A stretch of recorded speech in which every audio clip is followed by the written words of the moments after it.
Would you ask Dr Colwell to come back in, please? Thank you.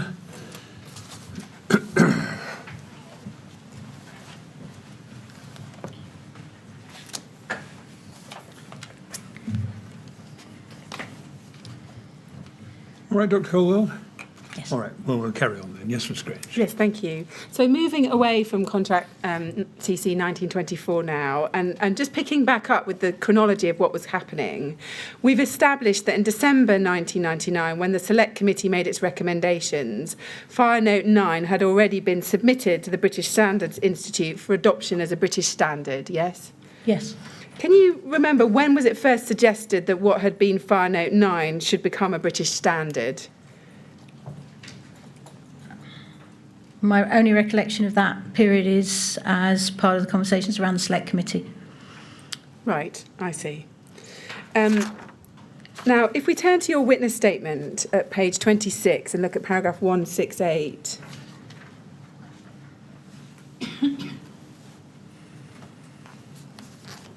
BRE 3047571, page 26. At 168, you say, I understand that BRE's test method set out in Fire Note 9 came to be approved as a British standard because the BSI was asked to develop a full British standard based on Fire Note 9 following the Select Committee's report that was published in December 99. And then you say this, I do not know who specifically facilitated the transition of Fire Note 9 through the BSI standardisation process, right? Yes. Are you meaning there that you weren't involved in that transition process yourself? I was asked to provide a Word copy of the document, and how it went from there once it got into BSI. I don't know how they moved it into the draft that became the committee draft at that point. Right, but you do tell us, if we look at paragraph 170 just below that, you say, I'm not aware of all the internal processes by which the BSI addressed this request, although I do know that the BSI established a joint working group committee sitting under both the Reaction to Fire Committee and the Fire Resistance Committee, together with experts and interested parties from the sector, yes? Yes. And you tell us then, below that, that you were invited to participate in that joint working group committee. Yes. Yes? But you say you've been unable to find any documents relating to the invitation membership or exact timetable. And if we look at 174, you say, when asked why did BRE's test method become a British standard, you say, I'm not aware of any specific reasons as to why the test method became a British standard other than what's set out in the Select Committee's report, as I was not involved in this decision. But it's right, isn't it, that you did participate in the BSI joint working group? Is that right? Yes, that's correct. Is it your evidence that you participated in that joint working group without knowledge of the reasons for the tests you had written being converted into a British standard?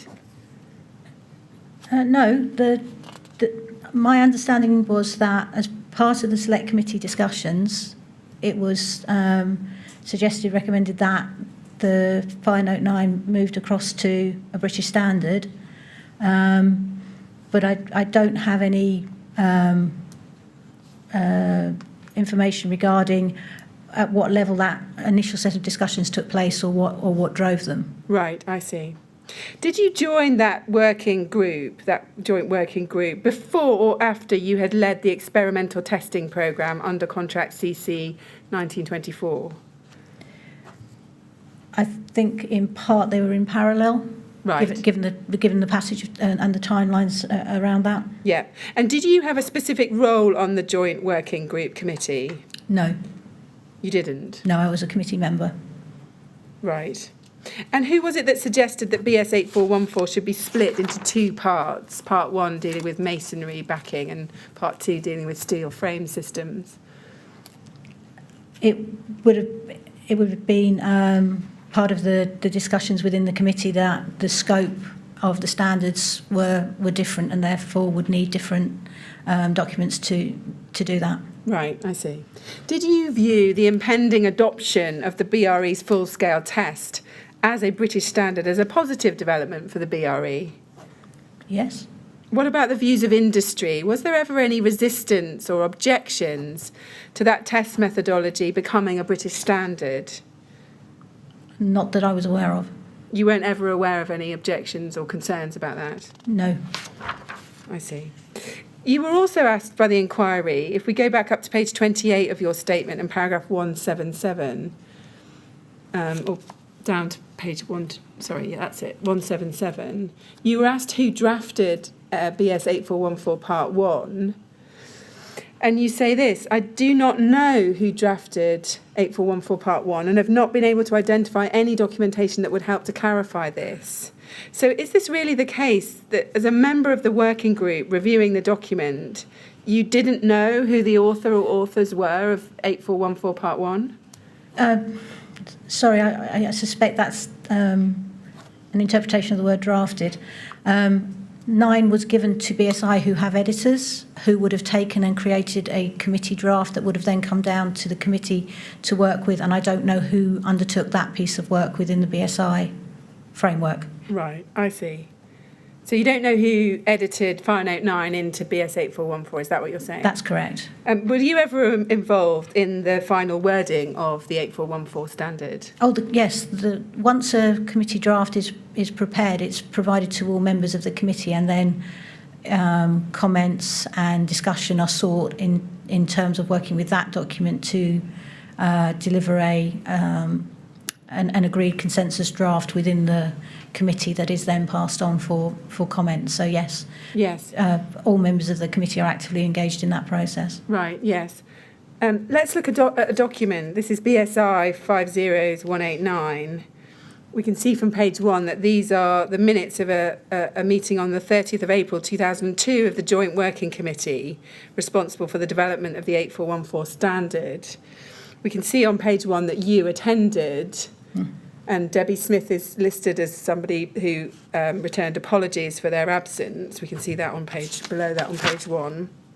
If we look at the bottom of page 1, paragraph 2.1, we can see update on the publication of 8414. Dr Colwell reported that she had been in contact with BSI editors concerning minor editorial changes to Part 1 prior to publication. It was agreed that Dr Colwell would amend figure A2 as discussed at the meeting and add a note clarifying the start and end of the test. She also agreed to make sure that clauses, and if we go over the page, 7.4 and then a number of other clauses and a figure are aligned. So it does look like you were involved in preparing some final amendments to this British standard, yes? Oh, yes, yes. And if we go back to your witness statement on page 29 at 184, you say this. You're asked about a description of the basis on which and the means by which all aspects of the test method were selected for inclusion in the final text.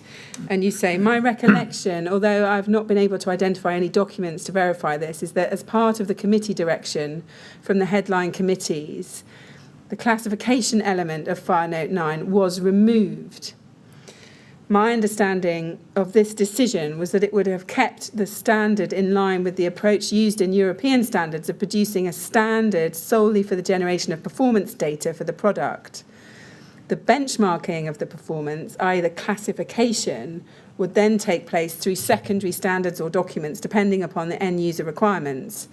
In this case, BR 135 and loss prevention standards, LPS 1581, both recognise the data taken from the test method, but apply different benchmarks, yes? Yes. So it's right, isn't it, that what we ended up with was 8414 parts 1 and 2 were test methods, yes? Yes. And BR 135 contained the performance criteria against which the test was carried out and assessed.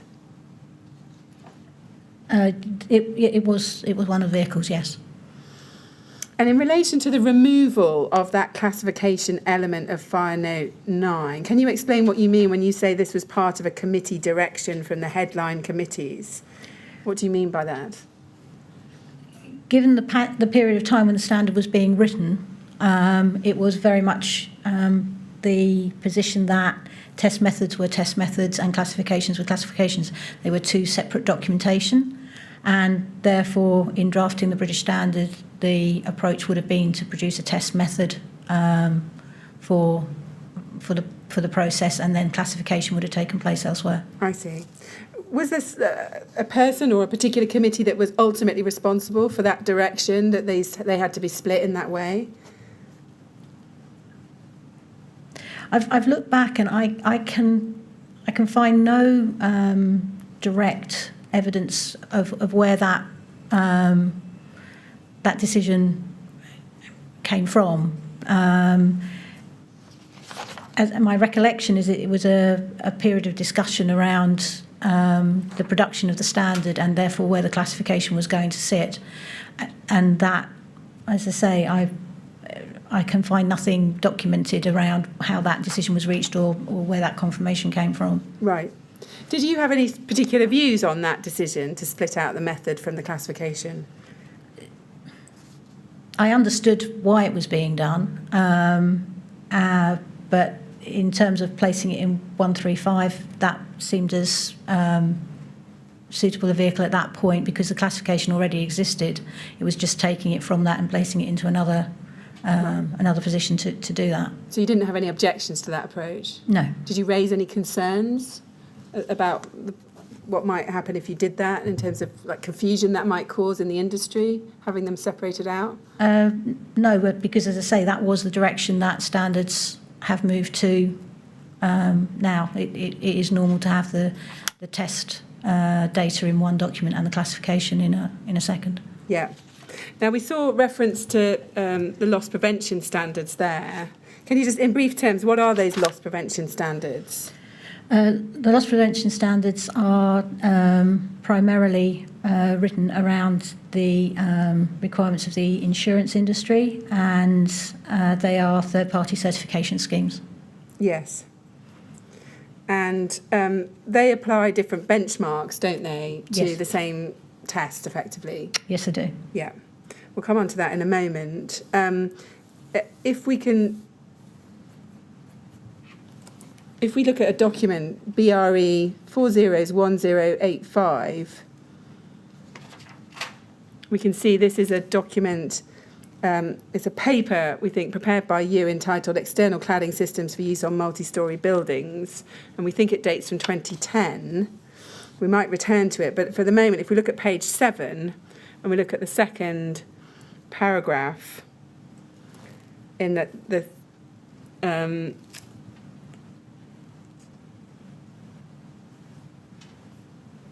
sorry, I've just got lost. Should be a paragraph beginning the building if we go to page 6, there's a paragraph at the bottom of that page that says, how does this differ from ADB and Y? And it's dealing with the loss prevention standards. And it says this: the building regulations do not address the property protection, business interruption and social consequences arising from a fire involving external fire spread. They deal solely with issues related to life safety. The losses beyond life safety are generally addressed by the insurance industry, which looks for enhanced fire performance requirements to limit their potential losses arising from the fire events, including those involving external fire spread. Yes? Yes. So it's right, isn't it, that those loss prevention standards, including 1581 and 1582, require an enhanced standard of fire performance as compared with what the building regulations and approved document B require? Yes. For example, can we agree that under loss prevention standard 1582, failure of the large-scale fire test can occur within 30 minutes of the start of the test, not just within 15 minutes, yes? Without reference back to the standard, yes, if that is how it's written, then yes. Yeah, you can take it from me that Thank you. It imposes more stringent criteria, so that Yes, it has to run for 30 minutes, not 15 minutes. And there's a failure if burning debris or a pool fire develops on the floor of the test facility. Are you aware of that? Yes. And there is actually performance criteria for mechanical performance in these loss prevention standards, isn't there? Yes, they were originally drafted in that standard, yes. Yes. So, for example, under mechanical performance, a failure can occur if a collapse of the system or part thereof onto the floor of the test facility occurs, yes? Yes. Doesn't that show that it is, in fact, possible to draft performance criteria for mechanical performance if you really want to? The issue is around the quantification of that collapse. Right. And that is where the issue arises in terms of providing a distinctive pass-fail criteria.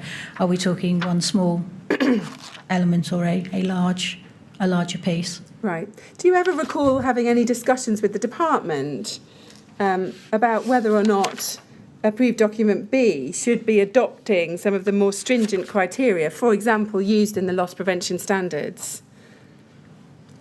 No, I'm not aware that that conversation ever took place. Right. Now, do you recall that BS 8414 Part 1 was the subject of a full public consultation? Yes. If we look at your witness statement, page 27, paragraph 172, if we pick this up halfway through the 6th line down, there's a sentence that begins, the draft standards would then, and what you say is the draft standard would then have been passed to the headline committees, FSH 21 and 22, and made available for public comment. The BSI would have generated a collated set of the comments that would have been reviewed and addressed by the committee based on a consensus approach. BSI technical editors would then have sent this document to the headline committees for their approval for publication as a full standard. Yes? Yes. Now, did you have a particular role? You were a member of the committee. Did you have a particular role in relation to that consultation process? As a member of the committee, we would have seen the comments that were fed back, and we would have discussed those as a committee. Yeah. So you did play some role in evaluating these consultation responses, yes? Yes.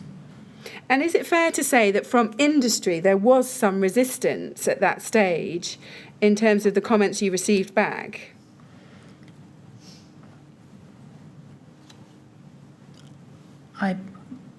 I honestly don't recall the volume or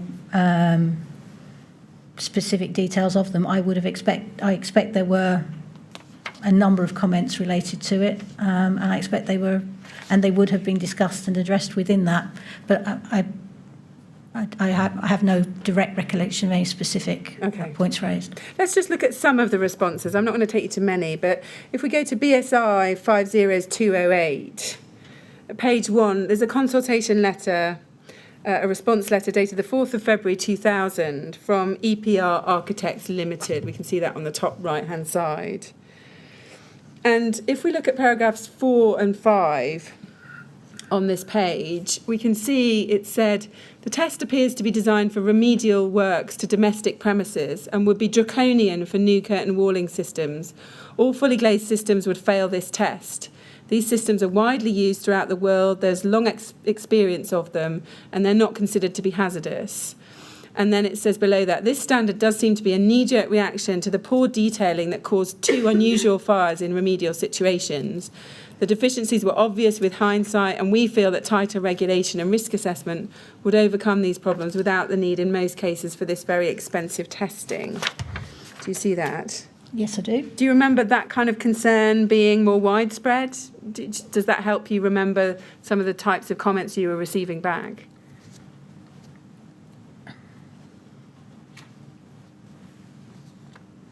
I don't recall this particular comment, and there was, from my recollection, the type of commentary around understanding the test in more detail. Right, I see. And what was requested, but I say I don't recall this particular one in detail. Right, yeah.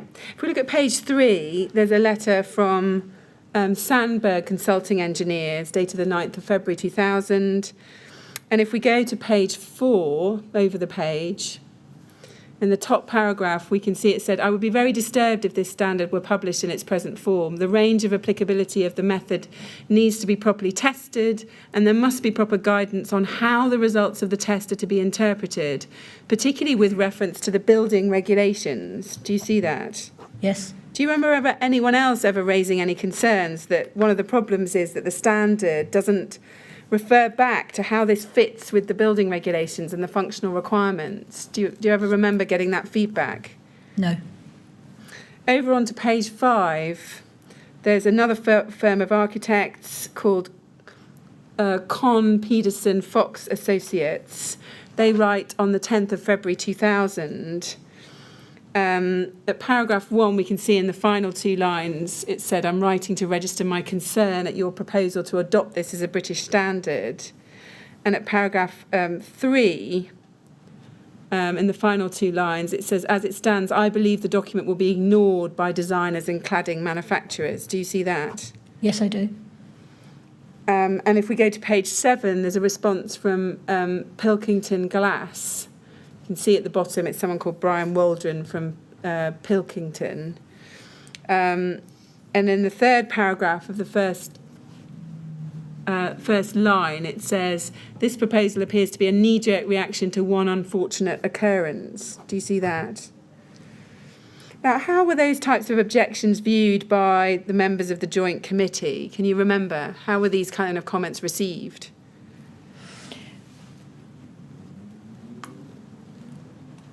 Within the environment, it was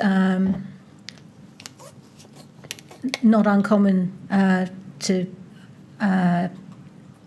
see when new standards are being brought forward, comments around how they were being, how their scope was being considered and how they were being used. From a technical standpoint, there was and no route by which we could make any changes or additions to the standard. If the reduction of the standard itself was under challenge, then that was generally referred back to the headlines and to the BSI. Right, I see. Did you ever discuss these comments within the BRE, for example, with Debbie Smith? She would have been aware of those as part of the 21 committee, so yeah, they would probably have come up in conversation, yes. Right, I see. I want to turn to some questions now about specifically the revision of BR 135 and the preparation of the 2nd edition of that document. We know it came out in 2003. If we look at your witness statement, or you tell us in your witness statement, for the transcript, this is at page 30, paragraph 190, you say that Brian Martin and I conducted the review of the 1st edition as part of developing the 2nd edition. Is that right? That's correct. And do you know, what was Brian Martin's role within the BRE at the time you were working on this revision to BR 135 and looking back at the 1st edition from 1988? He would have been part of the fire safety group. Right. Do you remember forming any particular conclusions about the 1st edition when you were doing this review? Other than it was a snapshot of that industry at that time, and was a basis to work forward from. That was the conclusion we reached between us. Right, I see. If you go to page 30 of your statement, paragraph 192, you explain there, you say, as part of the development of the 2nd edition, Brian Martin and I, together with MHCLG, agreed that the 1st edition could be used as a suitable basis for the 2nd edition. Yes? Yes. And if we look at page 31 of your statement, at paragraph 196, there you tell us, you say, Brian Martin and I worked collaboratively on the development of the 2nd edition. And you tell us, together we reviewed the text of the 1st edition that formed the basis of the draft for the 2nd, updated content based on developments in the testing of external cladding systems and the mechanisms of fire spread, including principles for the design of fire barriers, arriving from the MHCLD-sponsored research programme underpinning the development of Fire Note 9 and BS 8414 Part 1. Now, pausing there, what specifically are you referring to there, the MHCLD-sponsored research programme? CC 1924. Right, it's the work we've just gone through this morning. Yes. And then you tell us at C over the page that it included Annex A, which was taken from the assessment of performance section of Fire Note 9, which had previously been published, yes. So the classification part of Fire Note 9 came into BR 135 2nd edition, yes? Yes. Yes.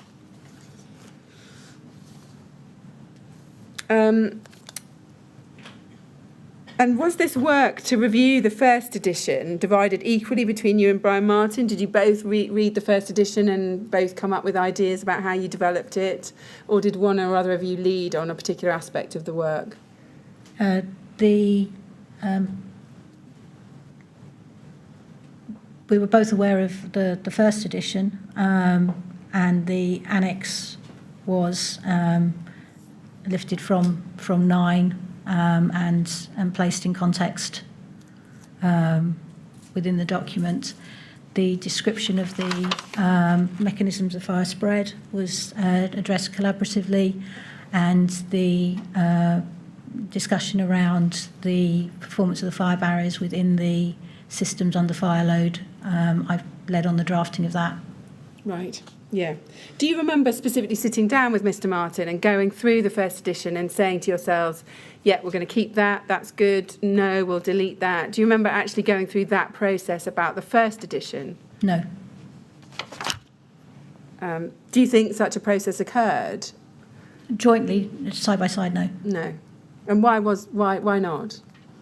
We were both comfortable to take each other's opinions of how that document was presented and developed going forward. Right.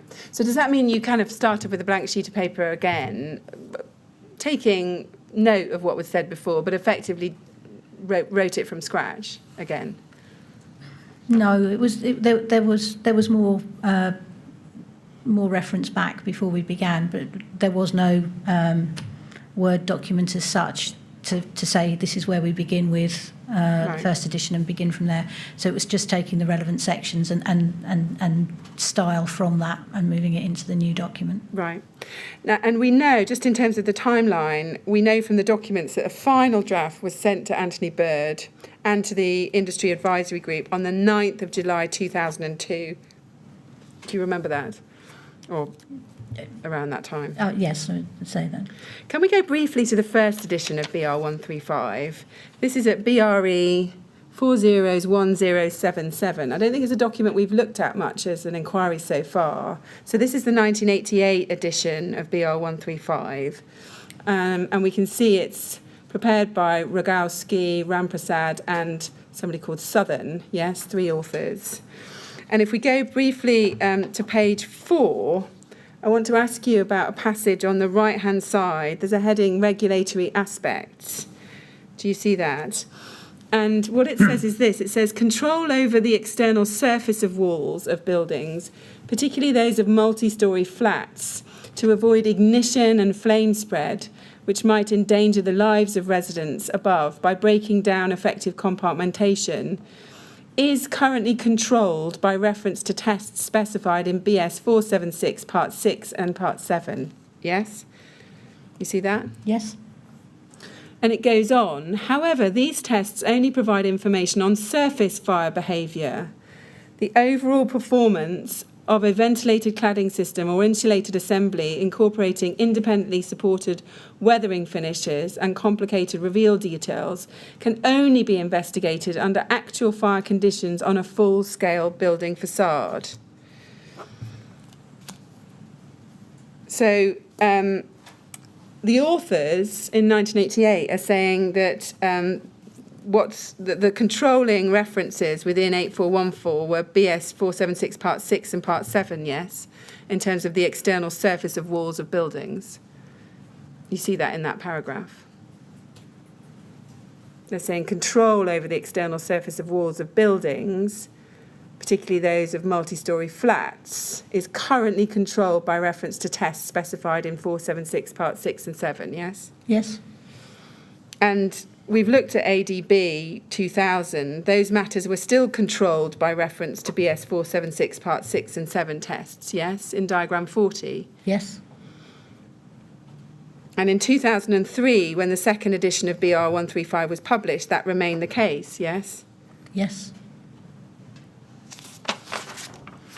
Now, you can take it from me that the paragraph I've just read to you from the first edition does not appear, and nor does anything similar, in the second edition of BR 135. And I'd like to understand why.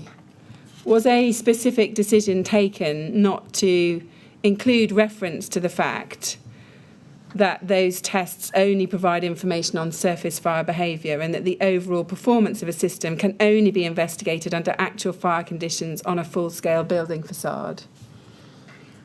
The introduction to the 135 goes into some detail about the references to the varying regulatory frameworks to which the full-scale test may be applied.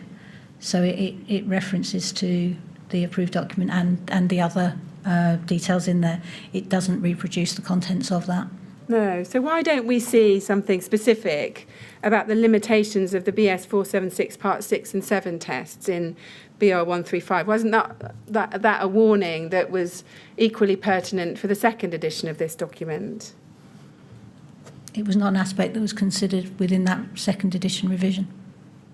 Yeah, and I'm looking to understand why not? Why not give that warning again so that people are absolutely crystal clear that when they're thinking about those 476 Part 6 and 7 tests, i.e. the tests which combine to give you National Class 0 in certain circumstances, they're only providing certain information and they're not telling you about the full performance of that system. Why not give that warning in those clear terms again? As I say, at the time that it was drafted, it wasn't something that was considered. Do you remember there being an objection by anybody about including a similar type of text in the second edition? No, given the time frame in which that second edition was being published and the changes in the regulation around it, the reference was made to the guidance. Yes, but fundamentally there hadn't been any changes. I appreciate. Had there? And I appreciate the comment you make, but I'm not aware that there were any comments around that at that time, and it wasn't something that was carried forward, and there was no direct position to remove it or to include it. I see. But did you actually apply your mind to this question at the time? Do you think anyone asked themselves, oh, do we need something similar in the second edition? Do you think that was actually a thought process anybody had at the time?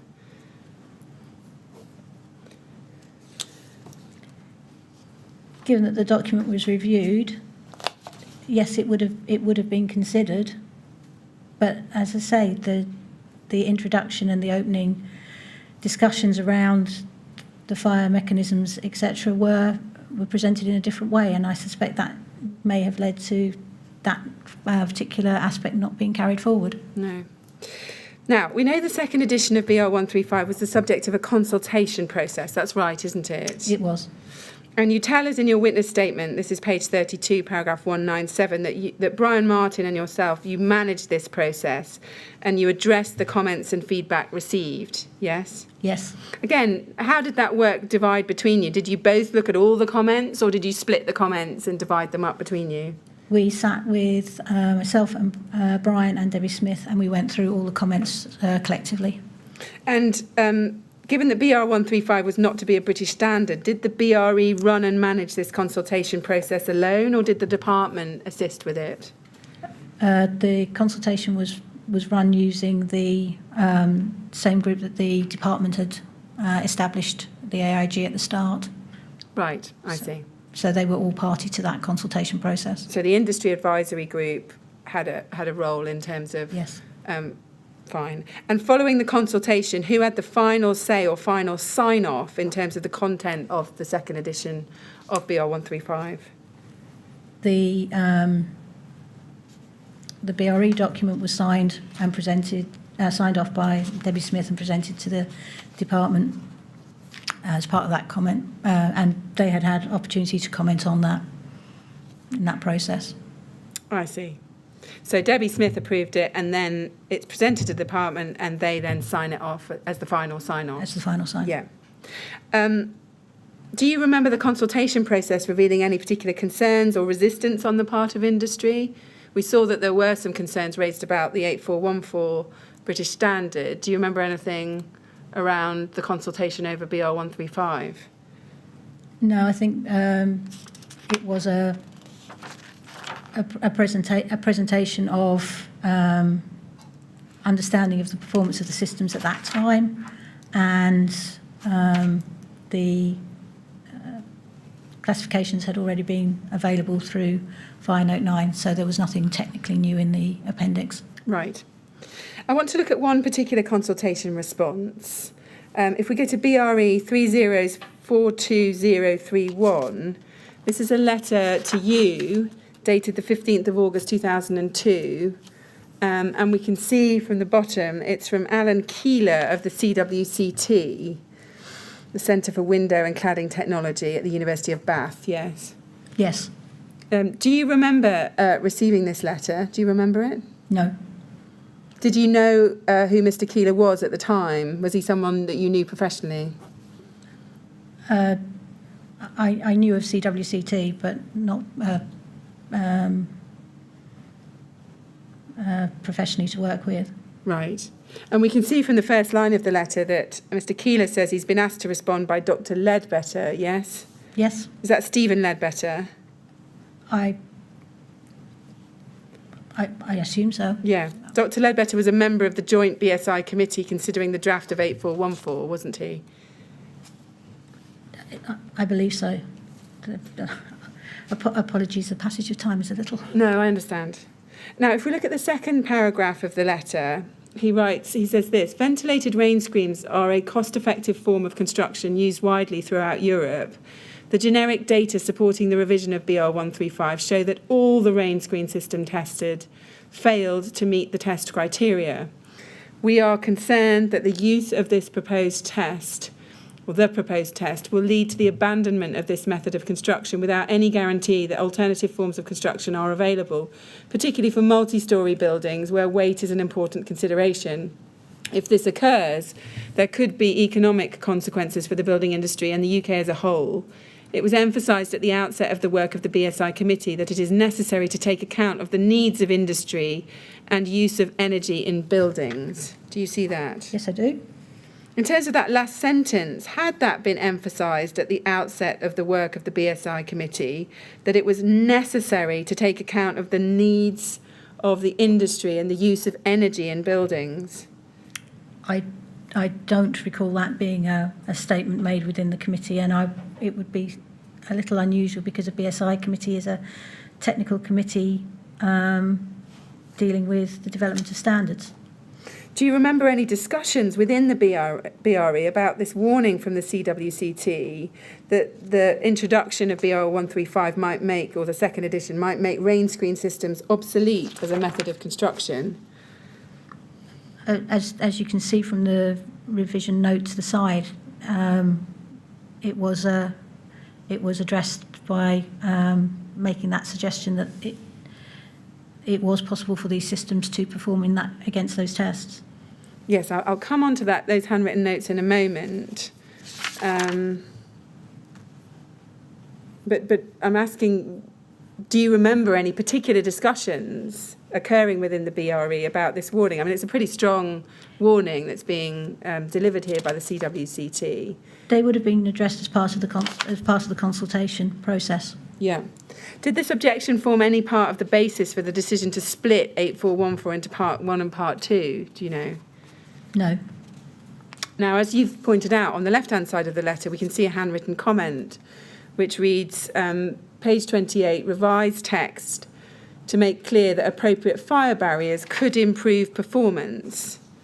Now, is that your handwriting? No. Whose handwriting is it? Dr. Smith. That's Debbie Smith's handwriting. Yes. Now, in terms of the ventilated systems tested in 2001 under the CC 1924 contract, 4 of the 5 systems tested at full scale had no fire barriers, and all 4 failed. The 5th system did incorporate fire barriers and also failed, yes? Yes. In the light of that, on what basis did Dr. Smith consider it appropriate to revise the text to include the words appropriate fire barriers could improve performance? Can you help us with that? Given that in the design and construction of the systems, we had not assessed all the types of fire barriers available in the market, and that industry and construction were looking at varying different ways of meeting that fire barrier performance. Then it was a statement to make clear that design could enable appropriate design could enable improved performance. But when you said, given the design and the construction of the systems, and that you'd not assessed all the types of fire barriers, wouldn't that be a wholly irresponsible statement to make in the absence of reliable data on the effect of fire barriers? How could you be making clear that the provision of fire barriers could improve performance? How could that statement be made? Because the use of fire barriers in the previous PII work had provided mitigation. But in Dr. Connolly's work, it didn't, did it? Dr. Connolly specifically said that a number of the barriers proved wholly ineffective in the systems, the 10 tests that he did. So on what basis could it be said that these fire barriers could improve performance? That at that time there were fire systems that had contained fire barriers that met the performance criteria, and that industry faced with developing appropriate fire barriers were considering different designs and different types of approaches at that time. Yes, but just because you've got a system that's got a fire barrier that's tested successfully doesn't necessarily tell you whether it's the fire barrier that's been successful or whether, in fact, it's just the composition of that particular system, its makeup, whatever the panels were, the materials used, which has led to its passing, does it? You would need to do an awful lot more work, wouldn't you, to understand the precise contribution that fire barriers would make. Do you agree with that? Absolutely. It is a systems test, and that is the point of the point that is trying to be laid across in 135, is that the role of the fire barrier within the system needs to be considered as part of the system. Yes, but what's being suggested here, and I think we'll just find it, but there's similar statements in BR 135 second edition, is that the use of appropriate fire barriers could improve the performance of the system. Let's have a look at BRE 405555, page 14, paragraph 3.3.2, is that right? Page 14.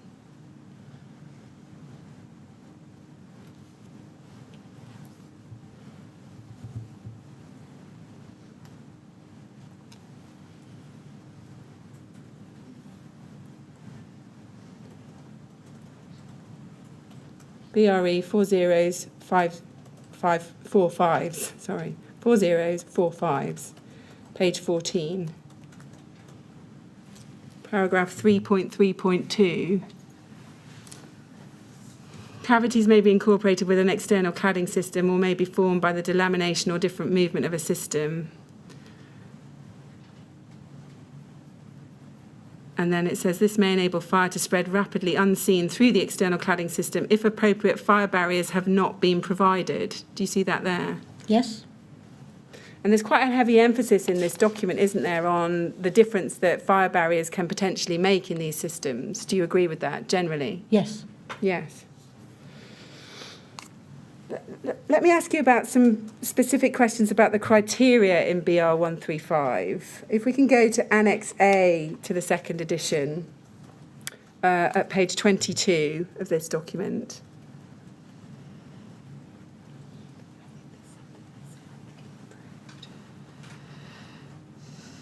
So here we have the performance criteria for the system, and we've got external fire spread, internal fire spread and mechanical performance there. And those criteria matched what we saw in Fire Note 3, yes? Yes. And Fire Note 9. Yes.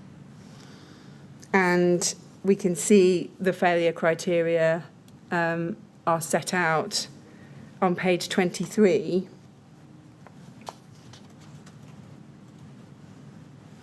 can we agree this, that BR135 and the large-scale testing it refers to are addressing a generic risk of flame spread across surface and cavities, but it leaves it to the competent professional to assess the nature of and acceptability of that risk of flame spread in any particular fire strategy?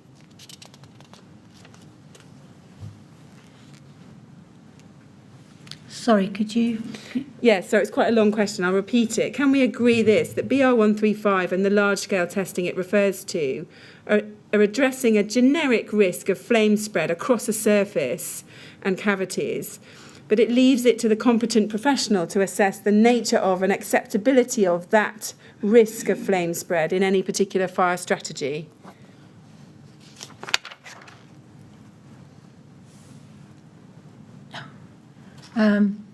So the test data provides information to anybody who is working on a fire strategy to understand the mechanism of the fire spread through the system. So, sorry, I do apologise. The final part of your statement? It was really that it's, well, let's break this down into 2 points. That first of all, it's addressing a generic risk of flame spread. Yes? Generic, it's system specific. So the data and the information comes from the system that is tested. So that explains the what is happening to that system whilst it is under test. Yes. Yes, because what the document doesn't do, does it, is it doesn't link these pass-fail criteria back to the issues addressed in the main body of the document or to the requirements of the building regulations or the guidance in approved document B, does it? No. No. Why doesn't it do that? Because it is a classification standing alone from for end users to be able to apply to whichever regulatory framework or specification framework they require. Right. Tell us this as well. Why is it that these later versions, and it would apply to versions 2 and 3 of BR135 equally, focus almost entirely on the threat of fire propagation through cavities and say very little about the potential for flame spread over or through the external panels themselves?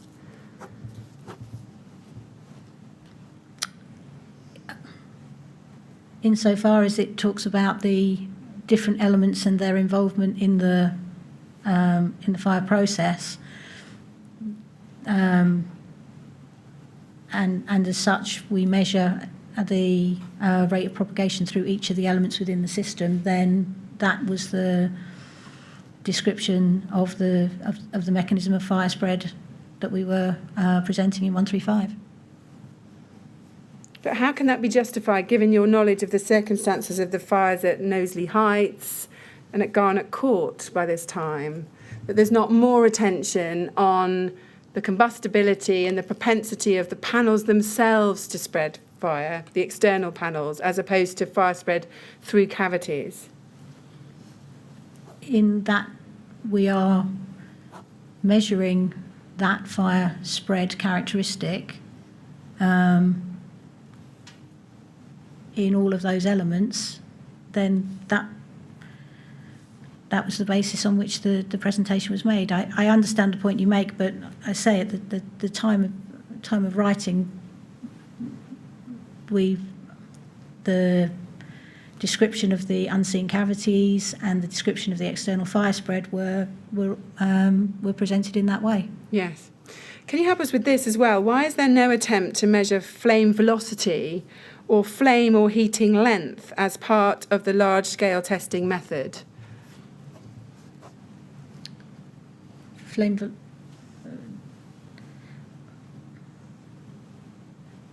Sorry, I don't recognise velocity. We measure the time of travel from point 1 to point 2, so that gives us a rate step.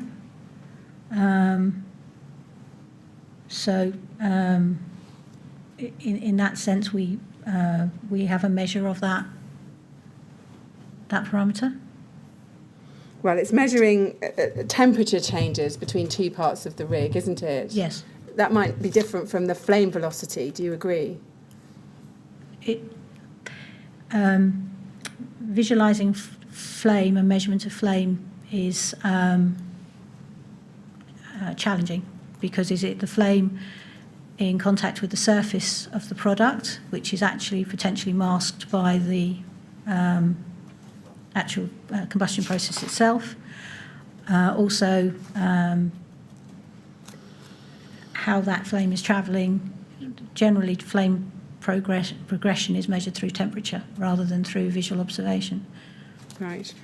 And can you help us with this? Was consideration ever given to having openings as part of the 8414 test, so that at least visual observations of the propensity of a compartmentation failure to occur could take place? The early development work looked at openings as part of the process.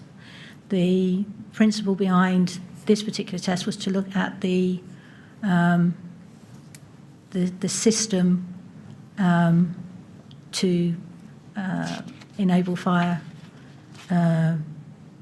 travel, not the provisions of openings within that. Right. And was there ever any discussion about whether or not a test method could be developed that had openings, so that at least visual observations of the propensity of compartmentalium failure to occur could take place? Not during the time I was involved in these activities, no. Right. Now, we know that BR135 contains no failure criteria for mechanical performance. Yes, we've already established that. If we go to a document BRE 30/42039, this is going to be a consultation response from Eurosol, from someone called Jerry Miller, the Secretary General of Eurosol. It's dated the 23rd of August 2002, and it's addressed to you. Now, Eurosol was the UK Mineral Wool Association at the time, wasn't it? Yes, I believe so. And on page 2, under the heading page 17, Assessment of Performance Mechanical Failure, if we could just expand that, because the text is quite small. We can see it says, whereas we must be content that the failure criteria for fire spread has been transposed from the Fire Note 9 test to the BR135 document without change, it is disappointing that the opportunity to apply a failure criteria for mechanical failure has been missed. It is appreciated that the test primarily examines the spread of fire upwards via the cladding system. However, there remains a danger from falling debris to those escaping from the building or attempting to fight the fire from below. Do you see that? Yes. And the handwritten mark on the right-hand side simply says noted. Yes? Yes. Can you help us to who wrote that? Whose handwriting is that? That would be Dr. Smith. Dr. Smith again. And if we go to page 3 of Eurosol's response and to the final paragraph, we can see it says this: all the ventilated systems tested showed a failure regardless of whether fire barriers were incorporated into the system or not. It appears that timber and aluminium railing supports may not be suitable for this type of construction, but without some further discussion in the main BR135 document, this may not be the only reason for the failures. Other questions should be assessed, such as whether the failures occurred in the insulation layer, or did the insulation become detached due to a fixing failure. The BR135 report states that intermittent grille fire barriers were generally found to be inadequate in such systems, but offers no guidance on what may constitute an adequate barrier. And somebody's written on the right-hand side, it looks like Dr. Smith, yes, needs to be discussed with ODPM. Is that right? Yes. And that stands for Office of the Deputy Prime Minister, yes? Yes. The department that is now the Department for Levelling Up Housing and Communities. Yes. Can you help us as to why that comment needed to be discussed with ODPM? No, I don't. I don't recall what in that paragraph triggered that comment. Yes, I mean, there seems to be a concern that more guidance needs to be given, particularly about fire barriers, if it's going to be said that those might be adequate, yes? It may well relate to an understanding of the insulation layers and them seeking information about the performance of the layers, given this has come from one of the mineral wool sector. Right, I see. If we go now to another document, BRE 30/42038. This is a response to the BR 135 consultation submitted by Ian Targett and Bill Parler of the Fire Safety Development Group. And there's a question mark below that says, who are they, question mark. Whose handwriting is that? Mine. So did you not know at the time that Ian Targett and Bill Parler were part of a fire safety development group that had given evidence during the select committee? It was Dr Moore, I think, who gave evidence on behalf of this group during the parliamentary select committee. Did you put two and two together and realise that they were part of the same group? At the point when they were placed on the table, it was a question that was who are they in that relationship, and then, as you say, that would have been tracked back to find out who they were. If we go to page 2 of this, where we start to see their detailed comments, and item 11 on that page, it reads page 17, mechanical performance, and they say, we do not accept that no failure criteria have been set for mechanical performance. That would suggest partial collapse could only be determined by close scrutiny of the test report, whereas it should be recorded up front as a potential hazard to firefighters, etc. Do you see that? Yes. And then they say, we would suggest some form of impact kinetic energy limit would be appropriate. And since the velocity equals gravity, it's only the maximum mass of the falling debris which is important, either as a single piece or as a progressive collapse in several pieces. And again, someone has written, in relation to both of those comments, discussed with the ODPM. Whose handwriting is that? Dr Smith. Right. Why did you consider that comment about mechanical failure criteria needed to be discussed with the department? Can you help us as to why that was the BRE view? Because these were a collection of comments coming back from consultation, it would be appropriate for us to advise that we were receiving these types of comments. Right. And do you remember whether these particular comments led to any further discussion about the possibility of including performance criteria for mechanical performance within BR 135? As I've said previously, the determination quantifying mechanical performance is and has been an ongoing challenge within this test scenario, and I imagine, I have no direct recollection, but it would have been discussed again at that time. Right. Do you know whether Anthony Bird or any other official took an active part in considering the feedback and comments that were received in response to this consultation? They would have been made aware of them. What action they took from that, I'm not aware of. Okay.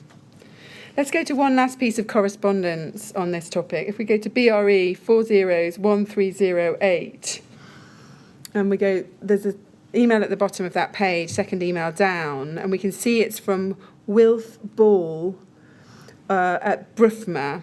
His name actually appears, we can see if we go to the bottom of the email on page 2, just if we could flip to page 2, we see his name. You can see it's Wilf Ball of Brufma. Now, Brufma was the British Rigid Urethane Manufacturers Association, is that right? Yes. And it's now known as IMA, the Insulation Manufacturers Association. Did you know that? It's now known as the IMA? No, I don't work in that sector. Okay. So. If we go back to page 1 and look at his email, he tells us in the first paragraph, I'm concerned that the normal route for setting performance requirements, i.e. the BSI committee, is not being used to determine the limits of acceptable performance in the normal way for the treatments applied to a masonry wall to serve as a facade for BS 8414 Part 1.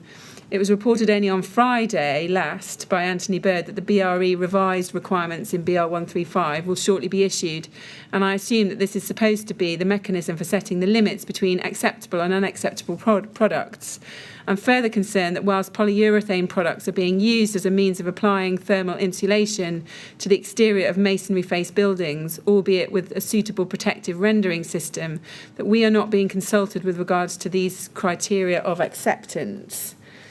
And he goes on, the problem could be exacerbated since now the Part 2 draft is well underway, and I can see that the logic that could be applied for polyurethane panels, which often form a facade, and other facades for that matter, may be expected to satisfy the same criteria limits which have been proposed or agreed for the 8414 products.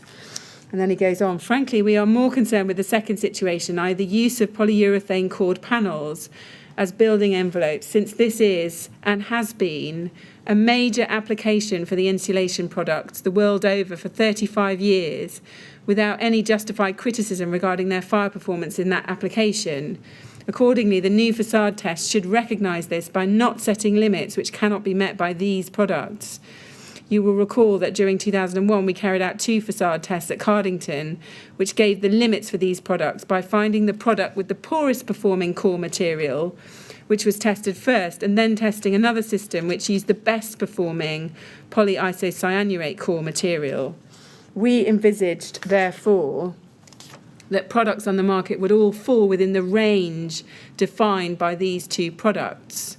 All products have been uncriticised for 35 years, and therefore whatever limits you're considering should be such that both products would be accepted to reflect this 35 years of acceptability. Now, by the new facade test, just going back to page 1 of the email, he talks about the new facade test in the 3rd paragraph. Did you understand him, it's in the 4th line of that 3rd paragraph, did you understand him to be referring to 8414 Part 2, which was then being drafted?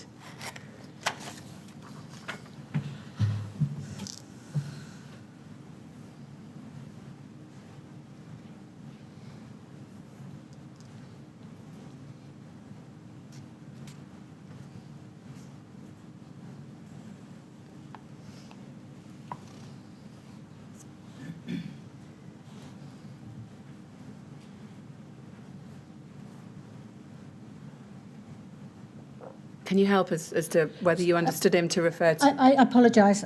It's many years since I've seen this email. I'm just trying to read it to understand the context and the content of it. Yes.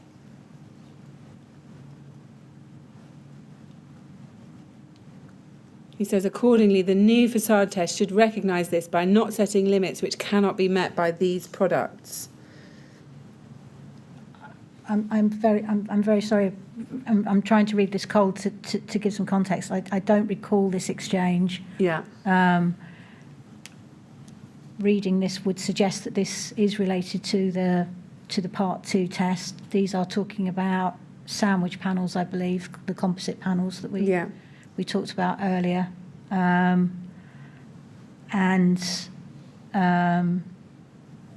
Yes, I believe that.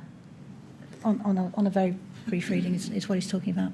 Did you agree with this opinion, and it's pretty strongly expressed here, that the new test and the associated criteria should be designed to reflect the status quo and simply on the basis that there existed a status quo? Did you agree with that?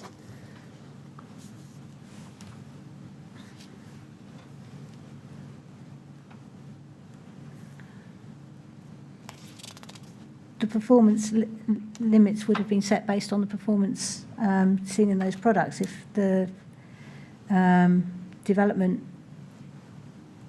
was not appropriate, then that was something that would be discussed with them. But it would not be set as he's suggesting in there. No. Right. We looked earlier this morning when we were looking at some of the reports you prepared under the CC 1924 contract, that you'd warned government about highly active lobbying groups that were quite aggressive about their marketing. Yes. Was BRUFMA one of those highly active lobbying groups? Yes. Yeah. And help us with this. What are these facade tests that he says were carried out at Cardington in 2001? So he says, you will recall that during 2001, we carried out 2 facade tests at Cardington, which gave the limits for these products by finding the product with the poorest performing core and then the product with the best performing core. And he goes on and says that he envisaged, therefore, go over the page again, that the products on the market would all fall within the range identified by these 2 products. Can you help us as to what he's referring to there? I'm sorry, I can't. I don't recall. I don't recall whether they were separately commissioned Fire 9 tests at that time. Do you ever remember adopting that methodology to try and test the worst performing foam in these sandwich panels and the best performing foam to make sure that what was passing fell somewhere in between? Do you ever remember adopting that methodology? I don't recall that, no. Right. If we look at your email at the top of page 1, we can see your reply, which is sent on the 13th of July. If we go back to the very top, 13th of July 2003, and you say, "Will, further to our conversation on Friday, please see the reports I mentioned attached. The second edition of BR 135 was published at the beginning of the month and has some differences from the draft copy I've attached. Full copies of the new document can be obtained from the BRE Bookshop website." Do you remember what discussions you'd had with Wilf Ball or with any other member of BRUFMA in relation to this? Yes, I don't recall the conversation directly, but I can envisage that the conversation would have been one of explaining to him where the process was and providing him with copies of the documents that he was seeking to gain sight of. Right, I see. Now, before we move to a different topic, is it right that as part of the BRE's work on the review of and revisions to BR 135, the BRE disseminated information on the new edition of that document, including about the background to the development of the second edition? Yes? Sorry, disseminated? Did you give a number of presentations about revisions to BR 135, both to the department and more widely? Yes. To whom did you deliver those presentations other than the department? We're invited to trade bodies. Right. We've got several sets of PowerPoint slides from those presentations, but let's just look at one by way of example. If we could go to BRE 30419886, we can see this is a set of slides with your name, headed Assessing the Fire Performance of External Cladding Systems, yes? Yes. Now, the document has no date, but we think it might date from around 2001 and 2002, and the file name reads ABE Cladding Presentation. Is that could that be a reference to the Association of Building Engineers? Yes. Yes, now known as CABE, the Chartered Association of Building Engineers, yes? You don't know? No, I don't know. And if we go to page 2, we can see some of the topics that you cover in this presentation: background, system types, current guidance, development of the full-scale test method in the future. And if we go to pages 6 and then 7, if we go to 6 first, you cover, that's the Garnet Court fire at Irving, yes, by way of background. Yes. And then at 7, that's again Garnet Court, is that correct? That's correct. And then on page 8, you've got the Select Committee's recommendation. Yes. Sorry, that's the recommendation. Yes. Now, the section I want to ask you out is called Current Guidance. If we go to page 13. Yes. So, correct me if I'm wrong, you are giving a presentation to the ABE about including about current guidance and the building regulations, yes, at this point? At that point, I had taken the guidance that was given in the document, yes. Yes. And we can see that you say, building regulations, to meet with the guidance in approved document B, external walls may need sufficient fire resistance to restrict fire spread across a site boundary. So that's the space separation guidance, yes? Yes. And then it says this, the combustibility of the outer surface should be of a value that minimises the danger of ignition from an external source, yes? Yes. And then on page 14, you set out the functional requirement, B4. And on 15, we see this. Diagram 40 restricts the combustibility of external walls of high buildings to reduce the danger from fire spread up the external face of the building. Do you see that? Yes. Now, we've had this conversation before, but in relation to words which you said were perhaps drafted by somebody else. But here, these are your words, yes? Yes, and they would have been taken from that document. So are you saying that you would have simply copied over from the reports you did in the CC 1924 work Yes. what was in those documents about, for example, what diagram 40 did or did not restrict? Yes, that was taken from my understanding from the presentation that Brian had presented in the CC 1924 documents. Right. So did you ever ask yourself the question whether diagram 40 did in fact restrict the combustibility of external walls of high-rise buildings, or whether actually that might be a slightly misleading description of what diagram 40 is requiring? Hindsight, it's a question I should have asked. Yeah. But do you accept that wording like this from someone as expert and authoritative as you might have contributed to the confusion which existed within the industry in terms of the meanings of and difference between the concept of national class naught and the concept of, for example, limited combustibility? Do you see that now?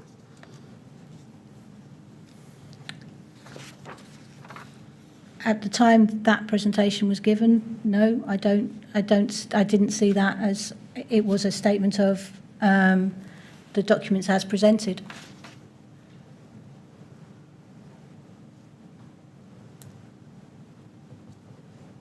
I see.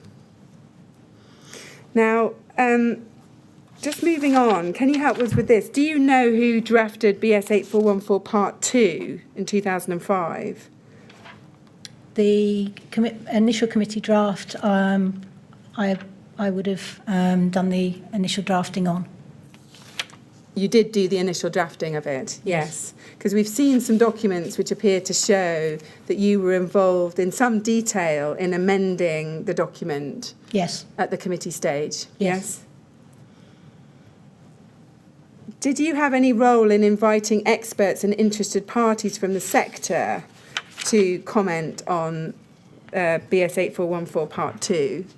No, that's done through the BSI committee system. Right. And do you know who those members were that were chosen? Who were these experts and interested parties from the sector? You described those in your witness statement, who commented on 8414 Part 2. So that would have, the comments would have been received through the normal BSI DPC process. Right. Mr. Chairman, I think that's a very good moment for our afternoon break. All right, yes, thank you very much. Well, we'll have a break now, Dr Colwell. Thank you. We'll resume, please, at 25 to 4. And as before, please don't talk to anyone about your evidence over the break. Can I just ask you, is that long enough? Would you like a bit longer? No, thank you. I prefer just to keep going if we can. 25 to 4 then, please. Thank you very much.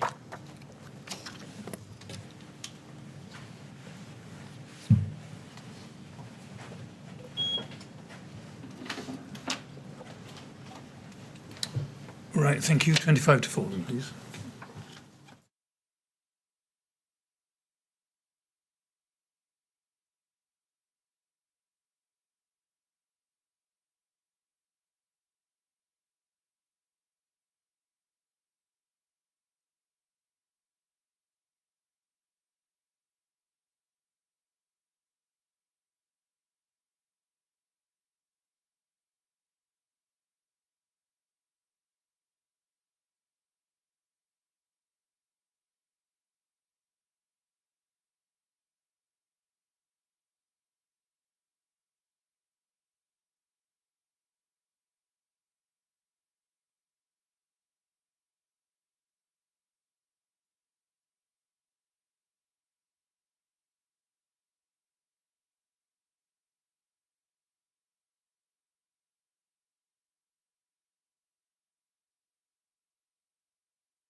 Would you ask Dr Colwell to come back in, please?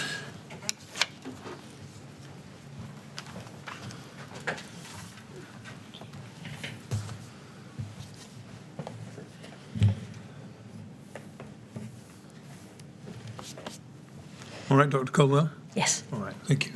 Yes, Ms Green. Yes. I'm going to break off now from the overall chronology that we were working through with you in terms of events in your career.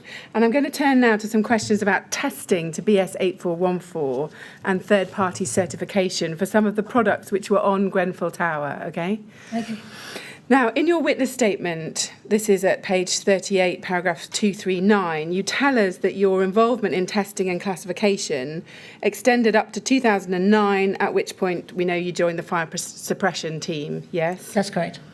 Now, for clarity, did your involvement in testing to BS 8414 and the BR 135 classifications end altogether in 2009, or did you carry on sometimes dipping back into that world? Dipping back in as requested. If there was a question or somebody wanted to discuss something, then they would contact me. You would get involved. Now, you were asked in your statement about the processes for testing to 8414 and classifying to BR 135. And in your answers in your witness statement, you rely heavily on the witness statement of Dr. Debbie Smith, including her description of the requirement for the BRE to maintain impartial and independent, yes? Yes. And the processes under ISO 17025 and the processes around that in terms of carrying out these fire tests. Yes, that's correct. Now let's turn to Dr. Smith's witness statement. It's a BRE 405624 and page 12.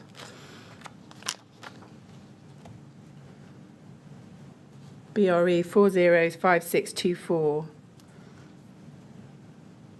Page 12, and look at paragraph 42.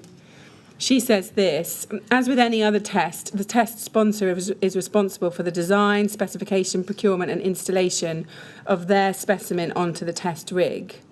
The BSEN ISO IEC 17025 accreditation standard, which BRE is required to comply with, obliges the test laboratory to remain completely independent and impartial, and also to safeguard the test sponsor's proprietary information. Only information that both the test laboratory and test sponsor have agreed can be made public. Do you see that there? Yes. And you agree with all of that, yes? Yes. And then at page 20 of her witness statement, if we go to paragraph 72, please. She says this in the first few lines. BRE does not and should not give any advice or guidance to test sponsors in relation to the design, specification, procurement or installation of a cladding system test specimen beyond making the requirements of the standard known to the sponsor. In the case of testing contracts, BRE is not involved in designing, selecting, installing or sampling materials for use in a test specimen. It is entirely the responsibility of the test sponsor to design, select, install and supply the products to be tested. This is important in order to maintain the independence and impartiality of the test laboratory as required by the ISO standard that she gives again there, against which BRE is accredited by UCAS. And all of that aligns with your own understanding, is that right? That's correct. So no advice or guidance as to the design of a cladding test specimen should be or is given by the BRE, is that right? That's correct. Did you ever give such advice or guidance, even at a very early stage of your involvement in large-scale cladding testing? I'm not aware of giving advice or guidance into the design, the specification, procurement or installment of those cladding systems. No. No, okay. Now, given the obligations which Debbie Smith has described and which you adopt in your own evidence, can you help us with this? In the period from 2002 onwards, did BRE employees receive training on how to remain independent and impartial at all stages of the testing process? There was no formal training in that way, no. Did you receive any guidance at all of an informal nature about how you should go about making sure you remained impartial and independent through these testing procedures? through mentoring and understanding the needs to remain independent of the process. Did you ever provide any impartiality training to staff involved in testing to BS 8414? For example, Phil Clark or Tony Baker? I do not recall formally providing impartiality training, no.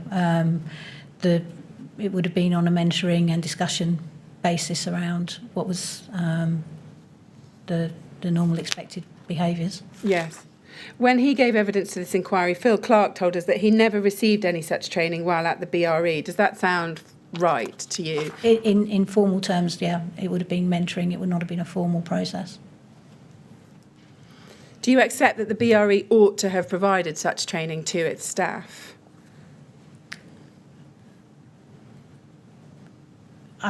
I felt that the mentoring that we were working with within the teams was providing that guidance. Right. Did you ever have any concerns about how to safeguard your impartiality when the BRE was reliant on commercial testing as an income stream? It's a challenge that all testing organisations face, and that's part of the development of the processes and relationships we have with our clients. Right. But did you ever have any concerns that your impartiality and independence was being compromised by the need to be carrying out this commercial testing activity? No, because that's part of the commercial testing activity is always in that challenge position. That is a factor that arises if someone is commissioning work from you. That's not unique to BRE. That is a challenge that all organisations undertaking that face. I see. And you mentioned mentoring. Help us with this. Who was Phil Clark's mentor for these purposes? There were a team of staff that were working within that group at varying seniorities around that. I would have been part of that team and others in the group. And who else are you thinking about that might have had that kind of mentoring role with him? He was with the group for quite a period, so there would be a number. Debbie, myself, Steve Howard, Tony Baker, David Hall. Yes.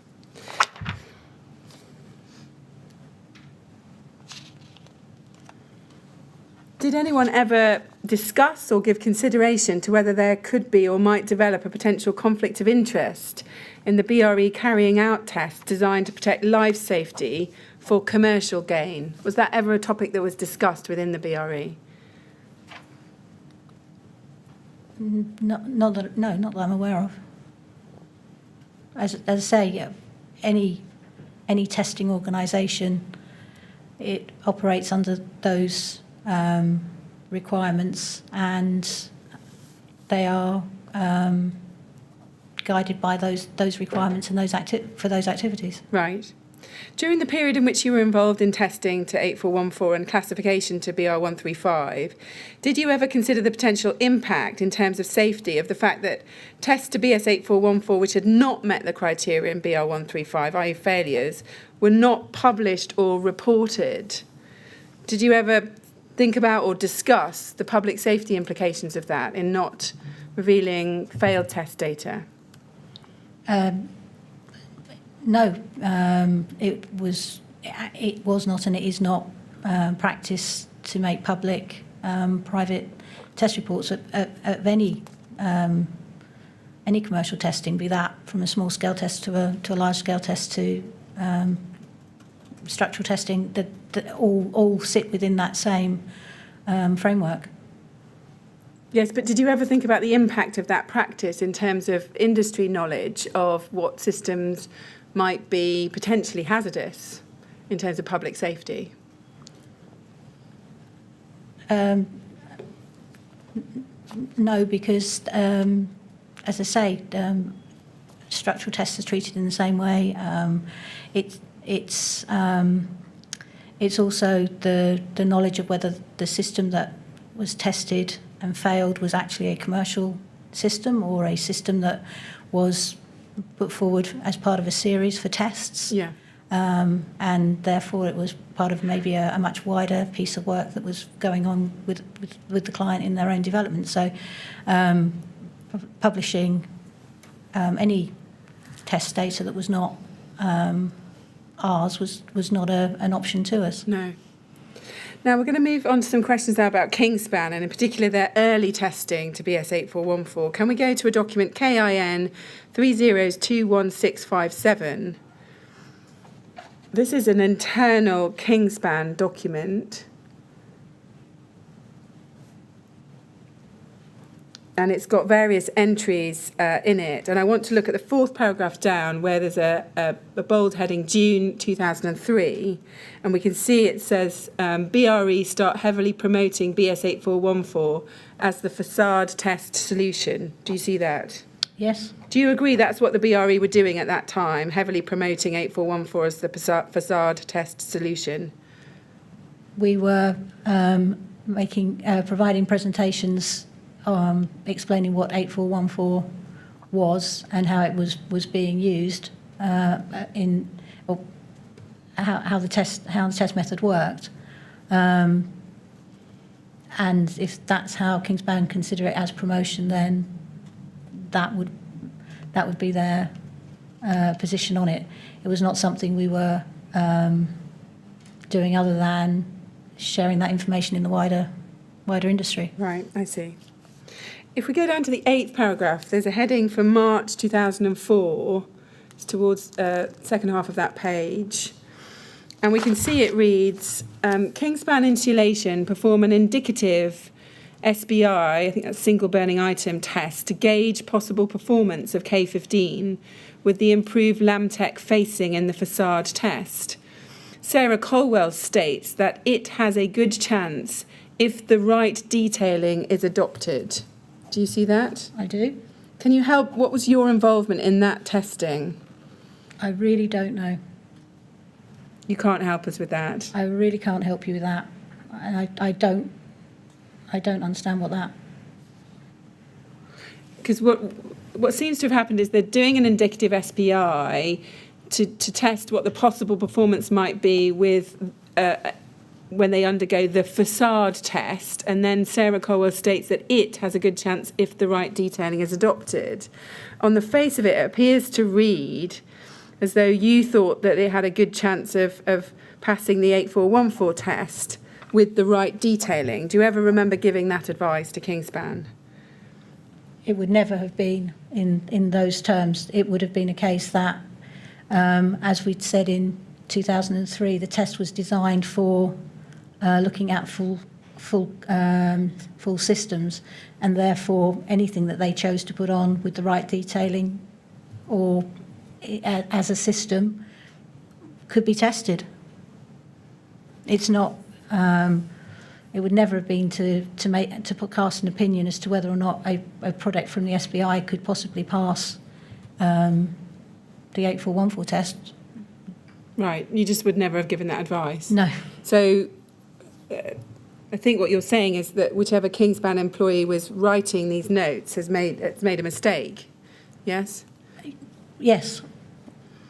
What about the paragraph starting October 2004? If we go down the page, just before the end of the page, it says this: due to the expense of pulling the blockwork down at Garston and the questionable performance of phenolic foam, Sarah Colwell suggests that maybe doing a naked test first for a third of the full test cost will help us hit the nail on the head when we test to the draft of BS 8414 Part 2 onto a METSEC steel frame. Did you give that advice in October 2004? No. The commentary to them at that time would have been that the face was available, and if they wished to undertake a test that they could do so. But it would never have been in the context of how that would have been built up into a system or in relation to other types of testing systems. Right. Breaking it down, did you ever suggest that maybe doing a naked test first might be a sensible first step? Did you ever give that advice? I would not have given them that advice. If they had asked me whether it was possible to do a naked test, then I would have told them that it was possible to do a naked test. Yes. Right. So again, I think what you're saying is Kingspan were wholly mistaken in writing this record. Yes. I think there is a particular spin being put on that record. Yes. Right. Do you accept that you were involved in discussions with Kingspan during this period of time? Yes. About the testing of their products to 8414? I do. Yes. Now, the inquiry is aware that Kingspan carried out a test to BS 8414 Part 1 on a system incorporating K15 on the 31st of May 2005. Can you help us? What was your involvement in that particular test? I've looked back at the records and I can see there were some exchanges around that time, and I believe the booking in of the test and confirming the dates and the programme, but I don't recall the test itself. I have looked back, I've tried to find records of that, and I can't see from my diary or my notes that I was present or there was anything particular about it that I recall, but I have seen there was a series of exchanges that suggest I was involved. I was involved. Yes. If we go to BRE 3047572, on page 1, at the third email down, there's an email from Ivor Meredith, dated the 14th of December at 5:10 to you, copying in David Hoare. Yep. Just remind us who David Hoare was. A colleague in the group. Yes, and it reads, Sarah, perhaps if we could just expand it on the screen. Sarah, after much discussions, we've decided to follow your guidance regards the facade testing. Therefore, I would like to book the blockwork rig to perform a full test, part 1, using phenolic onto blockwork behind a non-combustible board mounted onto a cladding rail system. Please let us know what dates you have in mid-Feb 05. You mentioned you had some diagrams regarding the vertical cladding rail construction. Anything that can be of assistance, please send. Yes? Yes. Is it right that the test to 8414 in May 2005 was carried out on your advice, as Mr. Meredith has written in this email? The test, I believe, was carried out in May, but with regarding advice, I don't know what he is referring to in that email. I have looked back on that. I have looked back on my notes again to try to determine what he is referring to, but I don't have a recollection or an understanding of that point in that sense. So you can't help as to what guidance he's referring to there? No, because as I say, they requested a series of tests, and we discussed the date options with them and the mechanism by which they wanted to undertake that, and he's come back and said we finally decided to go forward with that. That was how I understood it. Yes. Is it your evidence that all you discussed with Kingspan was date options, or do you accept that you would have gone further than that in the discussions you had with them? They would have come to us and said they had a wide range of things that they wanted to achieve, and we would have discussed the programme with them to cover what they wanted. Yes. In that. We don't see a response from you coming back saying, hang on, what do you mean guidance? I haven't given any guidance, do we? No, and I wouldn't have expected to do so. That he's the email exchanges that are running constantly with clients in those sorts of ways, I wouldn't have pulled up that particular comment at that time. Okay. Did you end up sending him any diagrams or anything else which could be of assistance as he asks? Yes, we would have sent him the layouts for the rigs so that he could have designed his systems to be installed on them. Right. And you were asked by the inquiry if you actually attended this test, and you said in your witness statement that you had no recollection of having done so, yes? No, that's correct. That's page 47, paragraph 294. Is there any reason why you would not have attended the test, having been involved in the discussions leading up to it taking place? Potentially. I didn't attend every test that was taking place by that time. There were a team of competent individuals involved in that. So if I had had other commitments, I would potentially may have attended part of it, or I may not have attended at all. Yes. In his evidence in the inquiry, Phil Clark told us that he thought it was highly likely that you did attend the test. Let's see if a document can help. If we go to KIN 404791, this appears to be an email from Ivor Meredith to you and David Hoare on the 30th of May 2005. So that's the day before the test. Yes. And we can see that Ivor Meredith lists all of those who will be attending from the Kingspan side the next day. Mm-hmm. And if we look at the penultimate paragraph, he also writes, please could you only discuss the results with myself or my boss, Philip Heath.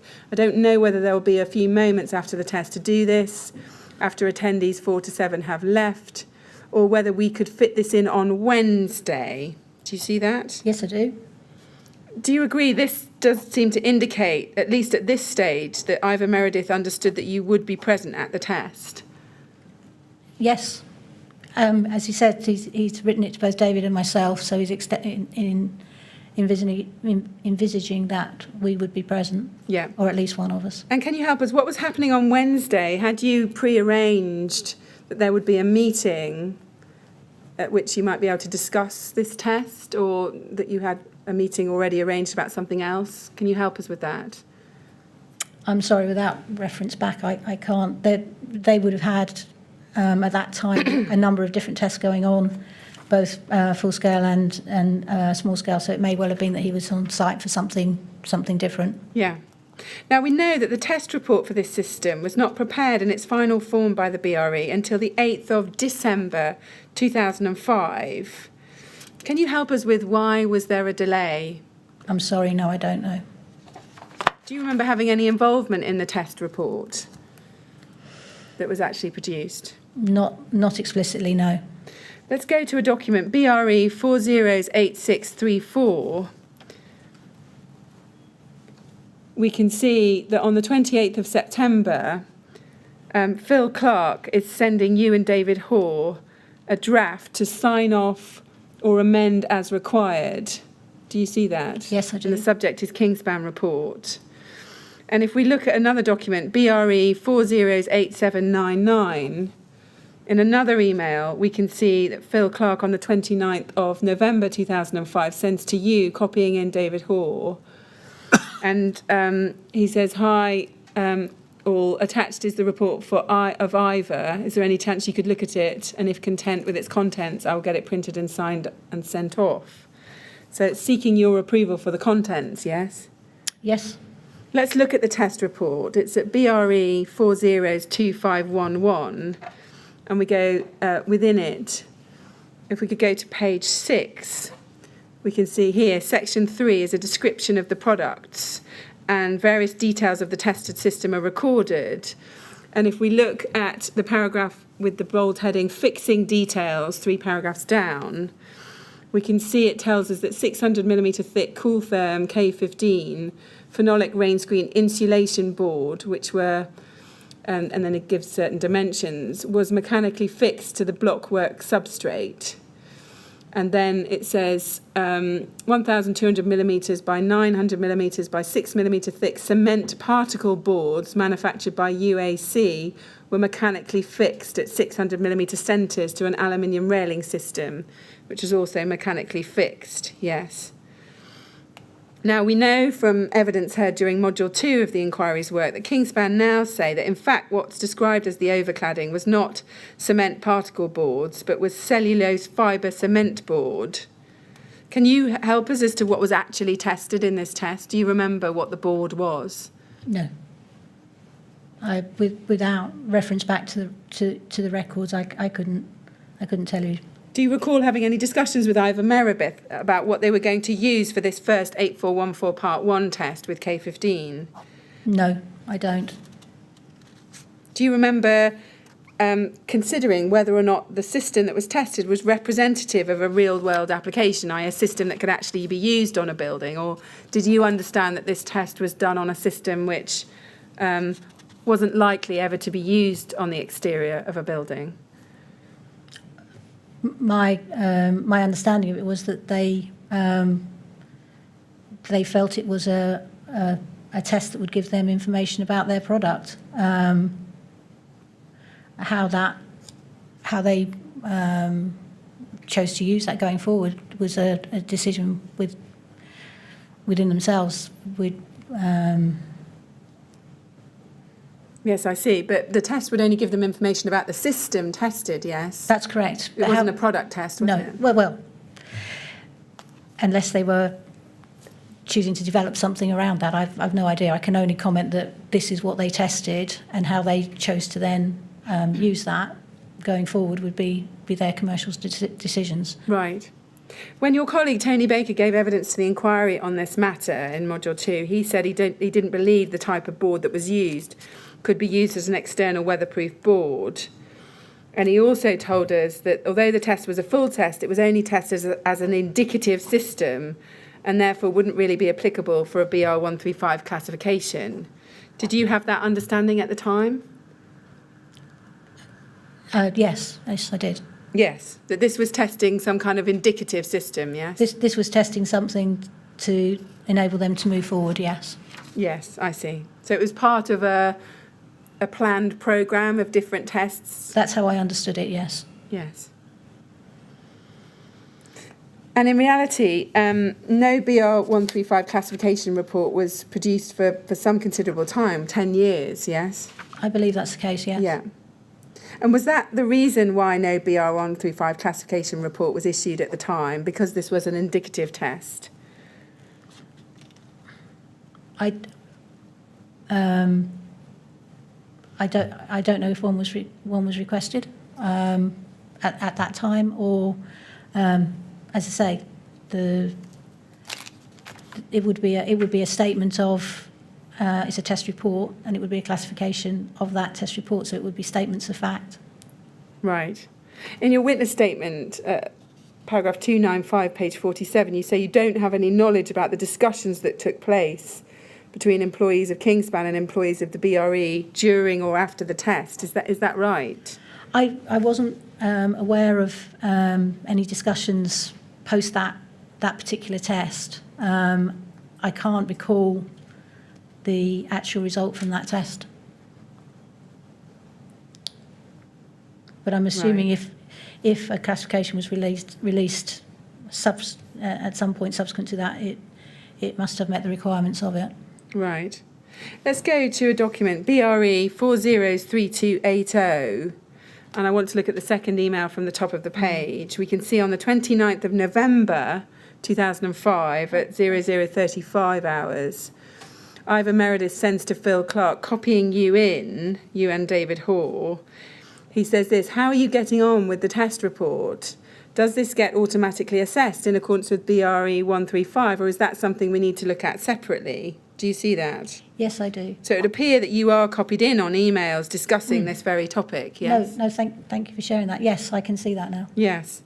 And your response at the top of page 1, you say this on the 29th of November, same day, 9:52, Ivor, BR 135 can be considered at the same time. We will need to look at the design details to see how it can be covered. I think you mean covered. I'll chase the report from this end, yes? Yes. Oh, so, yes, it was requested. Yes. And you were involved at the time? You're yes, going to chase for the report? Yes. And what did you mean when you said to see how it can be covered? To see what description of the system would be put into the report. Right. And if we go to KIN 405165, and I want to go to the very bottom of page 2, we can see that there's an email sent by Ivor Meredith to you on the 24th of March 2006 at 16:35. And in the first 2 paragraphs, he says this: Sarah, I hope all is well. Further to our meeting last month, have you progressed with the K15 assessment to BRE 135? And then over the page, he says, we could do with this ASAP. Please let me know predicted timeframe and costing. And he says, also, you said you would send across your animated facade test PowerPoint slides with firemen and any text you have for promoting the BS 8414 Part 1. I have a presentation coming up to train our internal sales force, so it would be very useful. And had you met with Ivor Meredith a month earlier? Because he says further to our meeting last month. Do you remember having a meeting with him? That would be in February 2006. If he's referencing a meeting that took place, then yes, I'm sure that that meeting took place. And can you remember the broad topic that you discussed with Kingspan? So this is after they've done their 8414 test. They haven't yet got any BR135 classification. Can you recall what that meeting was about? I'm very sorry, but given the passage of time, no, I don't have a direct recollection of that conversation. Right. But it does look like you're meeting with and discussing this test with Mr. Meredith at the time, yes? It looks as though, as I say, there were a number of projects going on with them at that time, so I'm sure that would have been part of the conversations that were ongoing. Given the email that you've just shared, then yes, that would suggest it was part of that conversation. Right. If we, can you remember actually working on a BR135 classification report? Can you actually remember, Mr. Meredith seems to think you're progressing that. Were you actually progressing it at the time, in March 2006? I would have spoken to Phil and David about that development of that document, yes. Right, yes. And if we look back to page 2 of this string and to your response to Mr. Meredith, we can see that you said on the 24th of March 2006 back to him, "Hi Ivor, thanks for the email. I'll sort it for you on Monday. Have a good weekend." Yes? Yes. So that I would have spoken to, given that I suspect that that's a Friday afternoon, I would have spoken to David and Phil to ask them to progress it. Right. You don't remember yourself actually starting work on a report? No, I wouldn't have done. Right. Why wouldn't you have done that? That was generally done by other members of the team. I see. So at the time you weren't writing these BR135 classification reports? Generally not, no. I see. Now we know it wasn't sorted at any other time until the 28th of September 2015. And it was not until then that the BR135 classification report was produced. Do you know why that was? Can you help us with that? I'm sorry, no, I can't. Did you ever have any further discussions with Mr. Meredith or anyone else from Kingspan about that BR135 classification report? I don't believe I did, no. If we can go to another email string, BRE 3011446. At the top of page 1, this is an email Tony Baker forwards to you on the 8th of July 2008. He says, see request from Kingspan below. And if we go at the bottom of page 1, at the very bottom, there's an initial request has come from Alan Macklin of Kingspan on the 8th of July 2008 at 13:14 for a letter.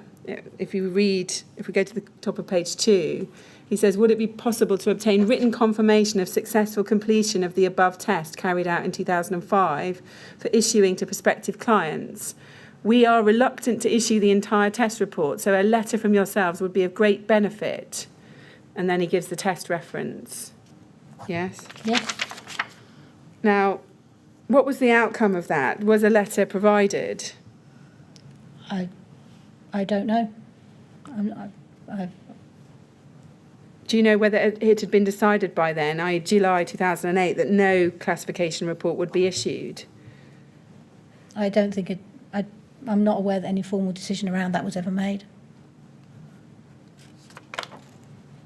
You say in your witness statement, if we look at that again, page 48, paragraph 299, you tell us at 299, I recall there being general discussions about the purpose of this test being to investigate the performance of the insulation when tested with a generic board.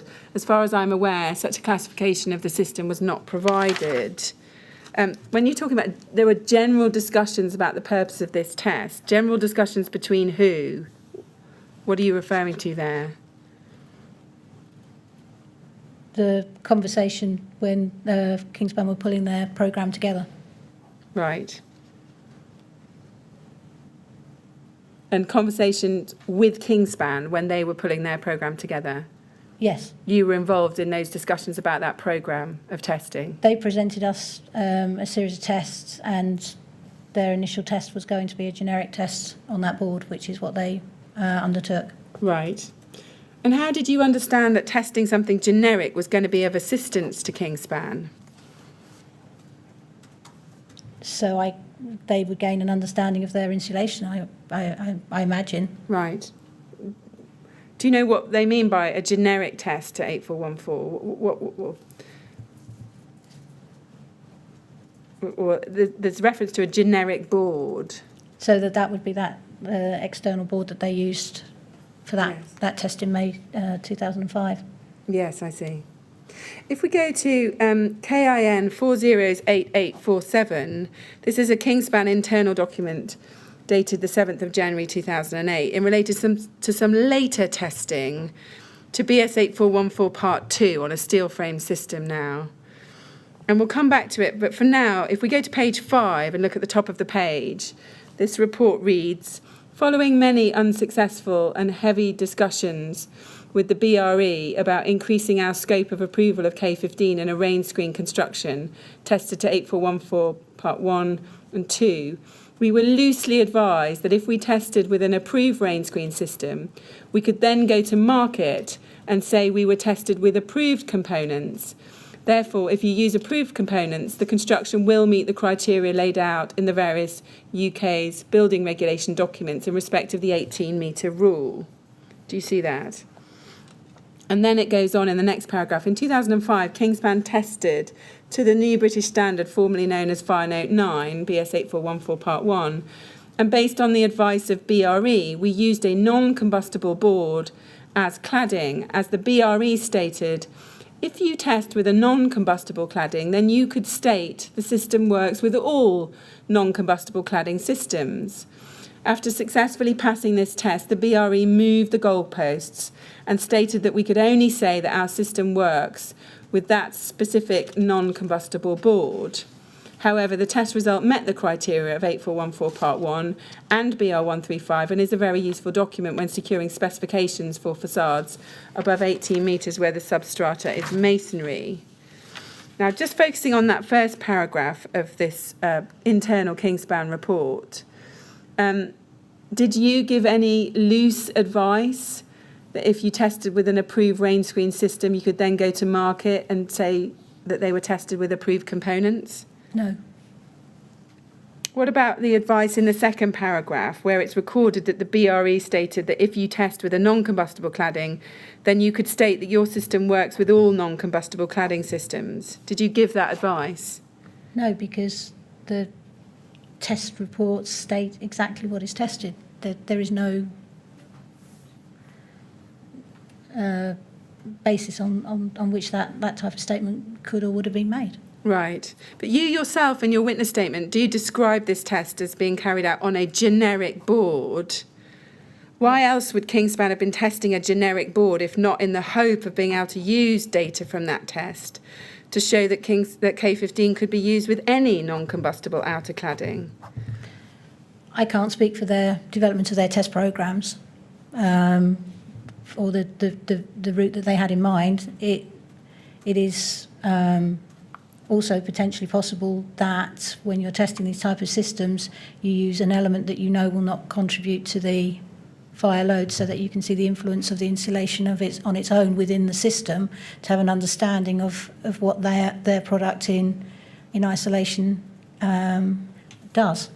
But I can't speak for them in terms of what they did or why they took the route that they chose to take. I see.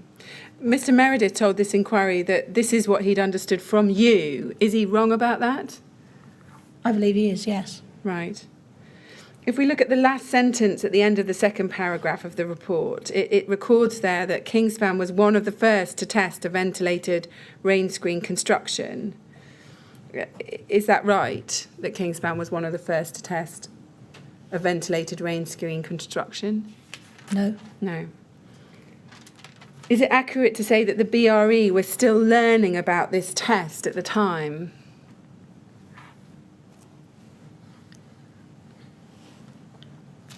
every test undertaken is a learning step. We had developed that test from 94 onwards, so I wouldn't describe it as learning, no. Right, I see. Now let's move on. You were asked by the inquiry whether you had read or reviewed any of Kingspan's marketing material for K15.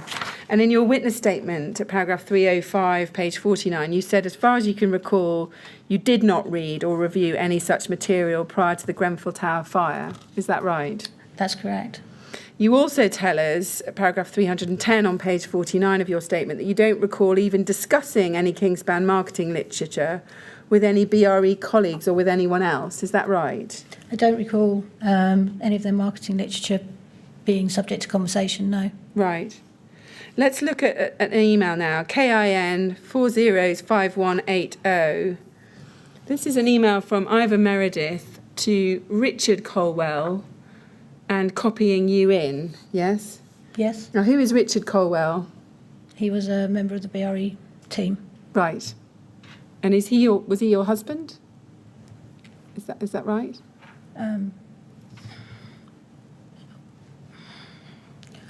Yes, Right. Sorry. Just take a moment if you like to. thank you. Now, this document is dated June 2006, yes? Are you okay? Oh, you're right. Would you like a bit of a pause? Could I just take a short break? Yeah. I Yes, think of it's course just- you can. thank you. Yes. You go to the usher. She'll look after you.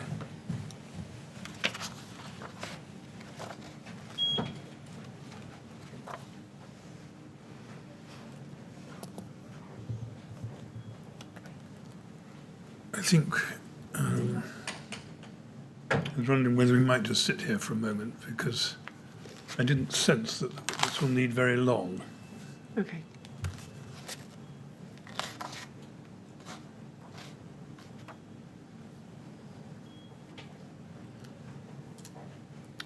All right? Yes, sorry about that. No, that's Dr. Colwell, that's quite all right. And Do apologise. if we're nearly at the end of the afternoon anyway, so No, I'm fine to carry on, honestly. You sure? Yes, absolutely. Do thank you very apologise. much. Okay, thank you. Yes, that's great. So it's dated the 9th of June 2006, and in the first three paragraphs it says, Richard, further to our discussions on Tuesday this week with regards the incorrect referencing of the BS 8414 testing we perform with our Cooltherm K15 phenolic product at your facility, we are pleased to confirm the following. And then they say, we've tracked down the piece of rogue marketing and have removed it from circulation. We have also advised our sales force and technical departments of the correct terminology when referencing this test result.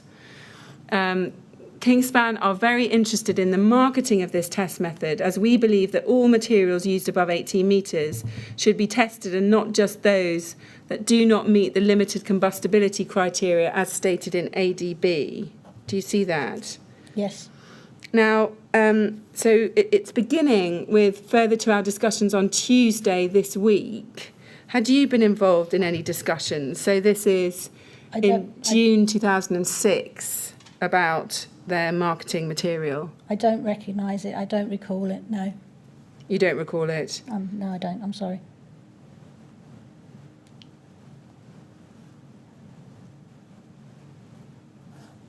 Yes. And then if we could go to another email, KIN 405179. This is an internal Kingspan email chain from June 2006. So just after a year after they've tested to 8414 Part 1 in May 2005.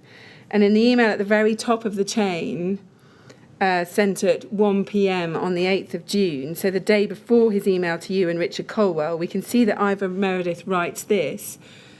Please note the K15 What's Lurking Behind Your Facade flyer has been withdrawn by the marketing department, partly because it's considered not a good sales tactic to highlight the fact that you don't need class 0 below 18 metres.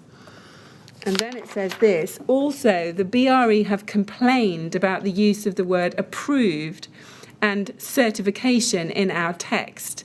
These are privileges that would cost us an additional 20k. Do you see that? I do, yes. Now, just to set this in context, if we look at that flyer that Ivor Meredith's talking about at this point, that's at KIN 405350, we can see where we've got that first red section of text, that the document reads, perhaps we can blow it up because it's quite small writing. It reads, Kingspan Cool Therm K15 rain screen board has not only been tested by the Building Research Establishment and awarded certification to BS 8414 Part 1, but it has also been assessed and approved in accordance with BR 135. Do you see that? I do, yes. Now that language is inaccurate and misleading, yes? What date is this? So this flyer, well, we know they're discussing it in June 2006. Yes, that would be incorrect. Yes. So 8414 doesn't certify anything, does it? It's a test method. Correct. And a product cannot be tested to 8414 or approved to BR 135, can it? So it says that Cool Therm, the product K15, has not only been tested, but it has also been assessed and approved in accordance with BR 135. Now, that just can't be right, can it? Because it's the system that's approved. It is only the system, and it is only classified to 135, yes. Yes. Do you remember seeing this document at the time and looking at the claims that Kingspan were making in this document? I don't recall this, no. Others obviously had, because it was raised with them and taken forward, but I don't personally recall it, no. No. So you don't remember being involved in raising this complaint with Kingspan or meeting with them to discuss this complaint? I don't know. It may well have been others, such as Richard or David, that were dealing with that. Yes, I see. And in his evidence, Ivor Meredith told the inquiry that it might have been Tony Baker, but Tony Baker said in his evidence that that was not the case, and he would have assumed that either you or Debbie Smith dealt with this. So, but you can't help us any further, no? I'm sorry, I can't help you any further with this, no. Do you remember there being concerns around this time about Kingspan's approach in the marketplace and the claims it was making in its marketing literature? If I was aware of it, I wouldn't have been surprised by it, no. Right. Now, in your witness statement, page 48, paragraph 300, you tell us that you don't recall being involved in any other tests to 8414 on a system involving K15, and you've not identified any documentation to suggest otherwise. I don't recall being part of any other K15 tests, no. No, so just the 2005 one. By that time, there was a very competent team who were undertaking the tests on a regular basis, so I would not have been involved on a day-to-day basis with the testing to 8414 at that time. Yes, I see. If we can go back to Kingspan's internal report that we looked at earlier, this is it. On page 2, you can take it from me that this section of the report is dealing with a test carried out by the BRE to 8414 Part 2 this time, on the 20th of December 2007. Mm-hmm. Now, that test was sponsored jointly by SOTEC, METSEC and Kingspan, and the system was K15 with aluminium cassette rain screen panels. Do you remember that test in December 2007? Yes, I can recall a test on a metal system. Yes, because if you look at the heading test witnesses just below the middle of that page, we can see you're listed along with a number of others as one of the test witnesses. Yes. Does that help jog your memory that, in fact, you did attend this test? If it states that I was present, then I would have been, yes. I have no reason to assume otherwise. Did you have any involvement in discussions with SOTEC, METSEC or Kingspan about the arrangements for this test?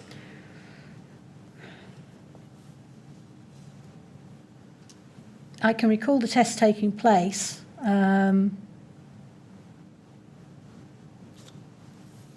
I didn't I didn't recognise it as a Kingspan test in that sense. So, thinking about it, it was the metal-faced testing that we were looking at. Yeah.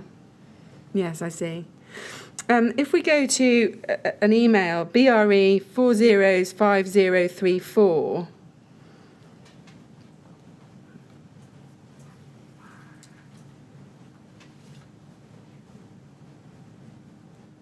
BRE 405034.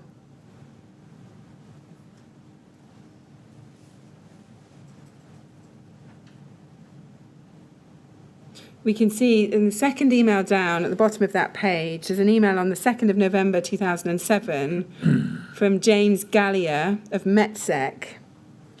And it's sent to you and to others, to John Eggington, Ivor Meredith, Phil Clark, Tony Baker. And the subject is 2007 update on MSK group fire test. Do you see that? Yes. So, and James Gallier appears to be giving quite a few details about the arrangements for this test. Can you see that below? I can, yes. Yeah. Again, does that help you remember a little bit about this test? I don't remember the details of that test. I can remember that a test with a metal-faced panel on it was it was something different. So that's why I remember the test itself. Yes. If we go back to that Kingspan internal report we were looking at, and we can see the list of components for the tested system towards the bottom of the page, headed construction tested from inside to out. Do you see that? We've got a list of components there. Yes. At the fifth line of that section, we can see that the insulation was K15 100mm new technology. Yes?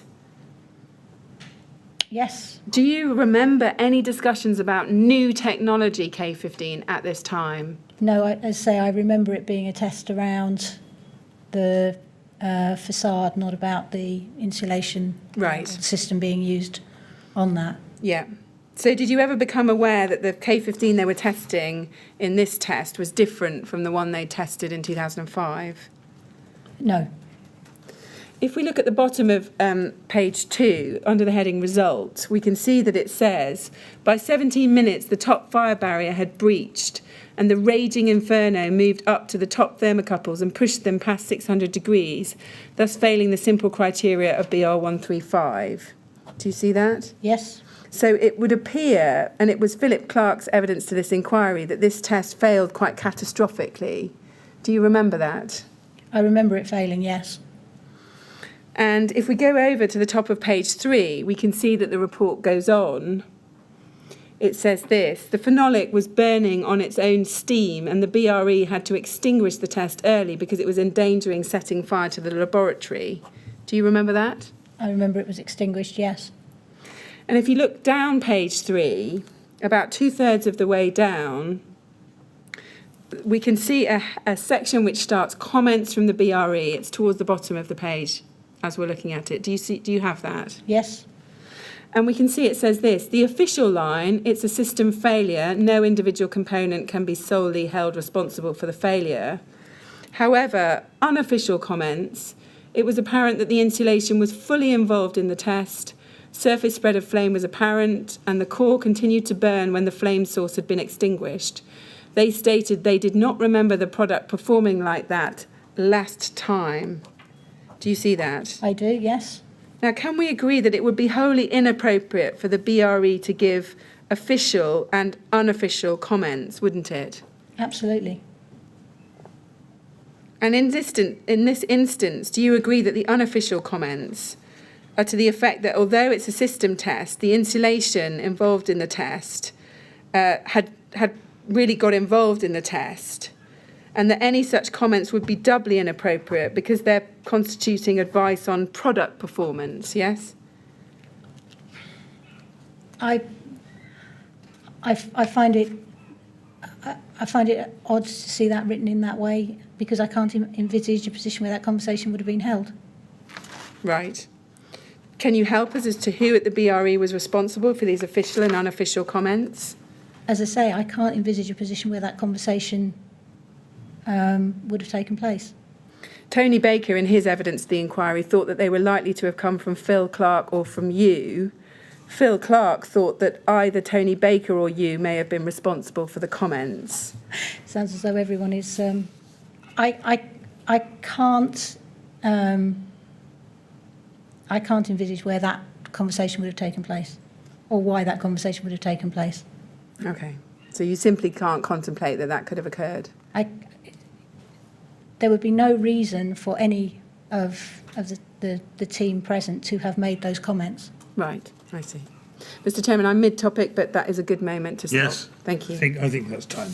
Right, well, we're going to stop there for the afternoon, Dr Colwell. Thank you. I'm afraid we're going to have to ask you to come back tomorrow, but I think you were expecting that. Absolutely. So we'll look forward to seeing you at 10 o'clock tomorrow morning, please. Thank you. And again, I have to ask you, please not to discuss your evidence or anything relating to it over the adjournment. Yeah, thank you very much. All right, thank you. Thank you. If you'd like to go to the usher, we'll see you tomorrow morning. Okay, thank you. Thank you.